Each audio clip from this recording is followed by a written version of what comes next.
ನಮಸ್ಕಾರ. ಇವತ್ತು ನಾವು ತೆಗೆದುಕೊಂಡಿರ್ತಕ್ಕಂಥ ವಿಷಯ ಒಣ ಎಲೆ ಮತ್ತು ಪ್ಲಾಸ್ಟಿಕ್ಗಳನ್ನು ಸುಡೋದ್ರಿಂದ ಪರಿಸರದ ಮೇಲೆ ಏನು ಹಾನಿ ಆಗುತ್ತೆ ಅನ್ನೋದ್ರ ಬಗ್ಗೆ ಸ್ವಲ್ಪ ನೋಡೋಣ. ನೋಡಿ, ಇಲ್ಲಿ ನಾವೊಂದು ಪಾರ್ಕಲ್ಲಿದ್ದೀವಿ, ಪಬ್ಲಿಕ್ ಪಾರ್ಕ್ ಇದು. ಇಲ್ಲಿ ಆ ಮೂಲೆಯಲ್ಲಿ ನೀವು ನೋಡ್ತಿದ್ದೀರಾ, ಎಲೆಗಳು ಮತ್ತು ಕವರ್ಗಳಿಗೆಲ್ಲ ಬೆಂಕಿ ಹಚ್ಚಿದ್ದಾರೆ. ಸೊ ಇದರಿಂದ ಎಷ್ಟೆಲ್ಲ ಅನಾಹುತ ಆಗುತ್ತೆ ಅಂದರೆ, ನಮಗೆ ಸಿಕ್ಕಾಪಟ್ಟೆ ಕಾರ್ಬನ್ ಎಮಿಷನ್ ಆಗುತ್ತೆ. ನಾವು ಅದನ್ನು ಯಾವುದೇ ಕಾರಣಕ್ಕೂ ಸುಡಬಾರ್ದು. ಸಿಗ್ತಕ್ಕಂಥ ಎಲೆಗಳಿದೆಯಲ್ಲ, ಅದೊಂದು ಅದ್ಭುತವಾದಂಥ ಒಂದು ಗೊಬ್ಬರ ಮಾಡಲಿಕ್ಕೆ ನಾವು ಬಳಸ್ಕೋಬೋದು. ಅದನ್ನು ಸಾವಯವ ಕೃಷಿ ಅಂತ ಹೇಳ್ತೀವಿ ನಾವು. ಆದರೆ ನಾವು ಎಷ್ಟೋ ಜನ ರೈತರು ನಮ್ಮ ಹೊಲ ಗದ್ದೆಗಳಲ್ಲಿ ಬರ್ತಕ್ಕಂಥ ಈ ಒಣ ತ್ಯಾಜ್ಯಗಳನ್ನೆಲ್ಲ ಸುಟ್ಟು ಹಾಕ್ತಾ ಇದ್ವಿ. ಇದನ್ನ ಯಾವುದೇ ಕಾರಣಕ್ಕೂ ಸುಡಬಾರ್ದು.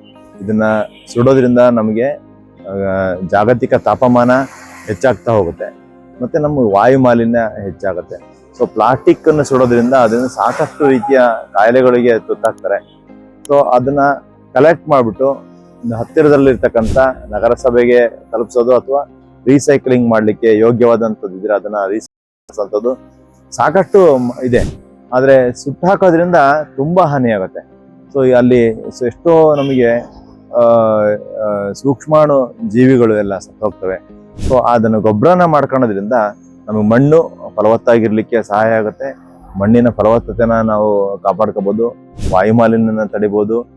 ಮತ್ತೆ ಅದು ಏನಾಗುತ್ತೆ, ಸುಟ್ಟಾದ ನಂತರ ಅಲ್ಲಿ ಆ ಪ್ಲಾಸ್ಟಿಕ್ ಅಂಶ ಇರತಕ್ಕಂಥದ್ದೆಲ್ಲ ಮಣ್ಣಲ್ಲಿರುತ್ತೆ, ಬೂದಿ ರೂಪದಲ್ಲಿರುತ್ತೆ. ಅದು ನೀರಿಗೆ ಹೋಗಿ ಸೇರ್ಕೊಳ್ಳೋದ್ರಿಂದ ನೀರಿನ ಮಾಲಿನ್ಯ ಆಗುತ್ತೆ.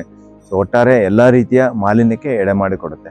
ಅದನ್ನೆಲ್ಲ ನಾವು ತಡಿಬೇಕು ಅಂತ ಹೇಳಿದ್ರೆ ನಾವು ಯಾವುದೇ ಕಾರಣಕ್ಕೂ ಸುಡಬಾರ್ದು. ನಮ್ಮ ಮನೆ ಮುಂದೆ ಇರ್ತಕ್ಕಂಥ ಎಲೆಗಳು ಬಿದ್ದಿದ್ರೆ ನಾವು ಅದನ್ನು ಗುಡಿಸ್ಬಿಟ್ಟು ಅದನ್ನ ಗೊಬ್ಬರ ಮಾಡಲಿಕ್ಕೆ ನಾವು ಬಳಸ್ಕೋಬೇಕೆ ಹೊರತು ಯಾವುದೇ ಕಾರಣಕ್ಕೂ ನಾವು ಸುಡಬಾರ್ದು.